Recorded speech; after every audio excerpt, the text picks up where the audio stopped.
വെഞ്ഞാറമൂട് കൂട്ടക്കൊലക്കേസിനെ കുറിച്ച് എന്തായി എന്ന് നിങ്ങൾ ആലോചിക്കുന്നില്ലേ? പറയാം.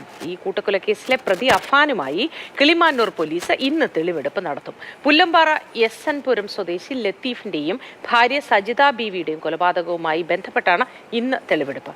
കേസിൽ അഫാനെ 3 ദിവസത്തേക്ക് കസ്റ്റഡിയിൽ വിട്ടിരിക്കുകയാണ്. ജിബിൻ ജെബി വിശദാംശങ്ങളുമായി നമുക്കൊപ്പം ചേരുന്നു. Jibin, good morning. തെളിവെടുപ്പ് എപ്പോഴാണ് ആരംഭിക്കുക? വിശദാംശങ്ങൾ എന്താണ്?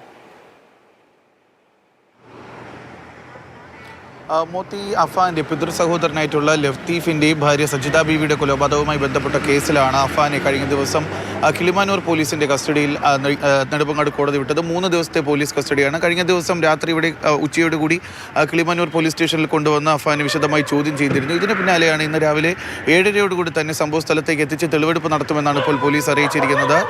ലത്തീഫിന്റെയും ഭാര്യയുടെയും വീട് എന്ന് പറയുന്നത് ഈ എസ്.എൻ.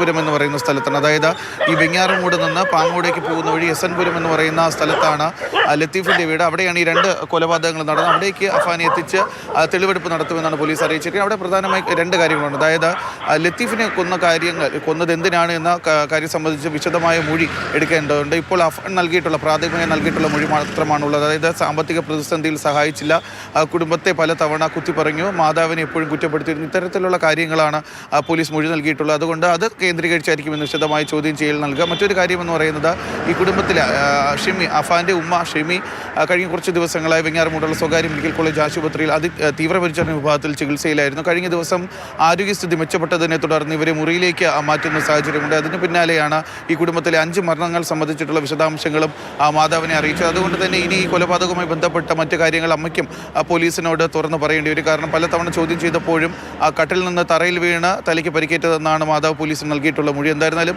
ഇനി ഈ 5 മരണങ്ങളുടെ വിവരങ്ങൾ കൂടി പോലീസും ഡോക്ടർമാർ ഇവരെ അറിയിച്ച സാഹചര്യത്തിൽ ഇത് സംബന്ധിച്ചിട്ടുള്ള കൂടുതൽ വിശദാംശങ്ങൾ ഷിമിയും പോലീസിന് കൈമാറുമെന്നാണ് ലഭിക്കുന്ന വിവരം. അതുകൂടി ലഭിച്ചതിന് ശേഷമായിരിക്കും ഈ തെളിവെടുപ്പും പൂർത്തിയാക്കി കൂടുതൽ ചോദ്യം ചെയ്യലിലേക്ക് പോലീസ് കടക്കുന്നത്. ശരി ജിബിൻ.